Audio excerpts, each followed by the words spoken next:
How's it going, everyone? Today I'm replacing an AC rear blend door on a Ford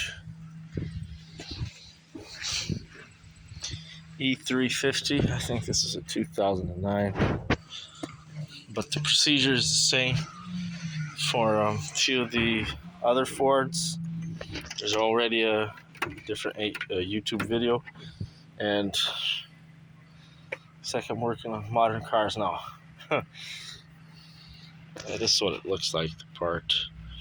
And what happens is, being the plastic piece of junk that it is, this part here breaks off. So I removed weather stripping and then removed these clips here. From here I had to disconnect the seat belt with a torque wrench, then a few of the screws that hold this whole panel on. Remove the rear seat. Remove. And this here should now come off, and I need to work around there. See you in part 2.